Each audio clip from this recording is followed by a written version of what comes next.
ಭದ್ರತೆ ಕೂಡ important sir. ನಗರಾಭಿವೃದ್ಧಿ ಸಚಿವರಾಗಿ ಏನು ಹೇಳ್ತಾರೆ? ಬೆಂಗಳೂರು ವಿಚಾರದಲ್ಲಿ ಈಗಾಗಲೇ ಪೊಲೀಸ್ ಆಫೀಸರ್ಸು ಏನೇನು ಮಾಡಬೇಕು ಅದನ್ನೆಲ್ಲ ಮಾಡ್ತಾ ಇದ್ದಾರೆ. ನಾನು ಎಲ್ಲರೂ ನಿಮಗೆ ಯಾವ ಸಂದರ್ಭಕ್ಕೆ ಏನೇನು ಡೈರೆಕ್ಷನ್ಸ್ ಕೊಡಬೇಕು ಖಂಡಿತ ನಾವು ಡೈರೆಕ್ಷನ್ಸ್ ಕೊಡ್ತೀವಿ.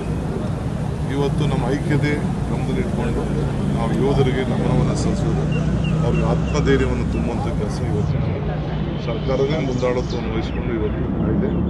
ನೀವು ಕೂಡ ಎಲ್ಲ ಭಾಳ ಸಾಧ್ಯ ಏನೇನಿದೆ ಅಫಿಷಿಯಲಾಗಿ ನಾವು ಬಂದಿದ್ದ ಸಾಯಂಕಾಲದ ಕೆಲವು ವಿಚಾರಗಳನ್ನು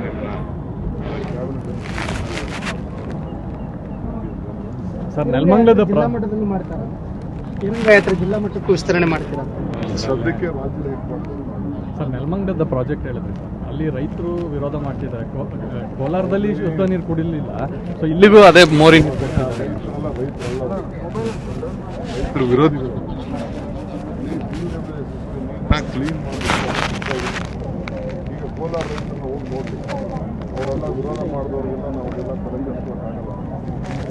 ನಾವು ಒಳ್ಳೆ ಕೆಲಸನ ಮಾಡ್ತಾ ಇದ್ದೀವಿ. ಆ ನೀರು ಭೂಮಿ ಒಳಗಡೆ ಹೋಗ್ತದೆ, ಭೂಮಿಲಿ ಫಿಲ್ಟರ್ ಆಗ್ತದೆ, ಅಂತರ್ಜಲವನ್ನು ಹೆಚ್ಚಿದೆ. ಈ ಬೆಂಗಳೂರು ನೀರೆಲ್ಲ ಎಲ್ಲಿ ಹೋಗ್ತದೆ?